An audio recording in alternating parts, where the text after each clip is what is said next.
everybody. So I am wrapping up my first month in my Happy Planner, the month of May. And I've been using all of the, probably a wide variety of the CocoaDaisy kits in my Happy Planner. Predominantly the no insert planner kit because it has the paper, and I'll show you a little trick that I found with that too. But then I've also been using the two sticker kits we have. We have a memory keeping sticker kit and then a planner sticker kit. And I wanted to show just something that I was going to do. The memory keeping sticker kit has the larger boxes which fit in the boxes in the Happy Planner. But there's also so many cute stickers in the planner sticker kit. So I just wanted to show you a quick trick. You can layer these. So this was actually a piece of the notepad from the planner kit that I cut down to fit in here. And I thought the colors were so perfect with this little sticker that I was just going to layer that over it. So that's a fun way to use both sets, just to kind of layer them and use them together. So that is what I did there. And then I wanted to show you, you'll see in a lot of spots that I have also some pieces of paper that I have punched out. So I'm just going to kind of show you some of these. So there's a bunch of the pieces of the pattern paper that I've used. And I found this really neat punch. Let me move this out here real quick. I found this neat punch from We Are Memory Keepers. And it punches any size square. So I just set my dimensions to the box size for my Happy Planner, and then you line that up, you put that in, and then it will punch out the exact size that you need. So now I have a little square, rectangle actually, sorry, that I can fit in any one of these, and it's the perfect size. It makes it super fast, super easy. And then there's a couple other little things on this page.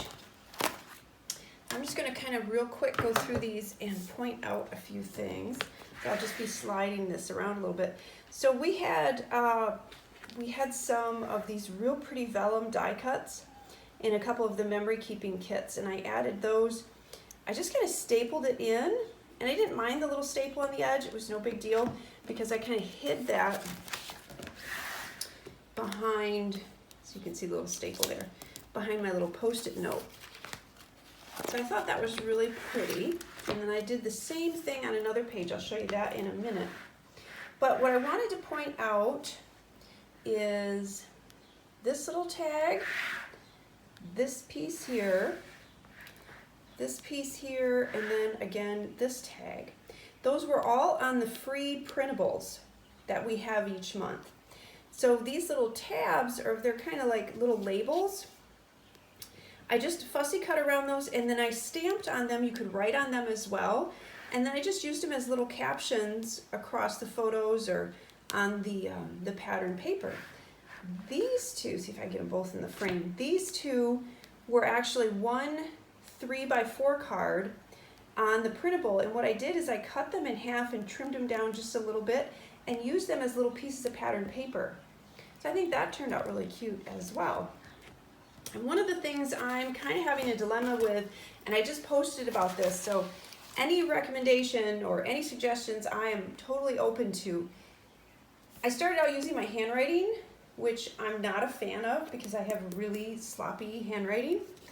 And a lot of times my hands are going faster than my brain, so I make mistakes and it doesn't look good.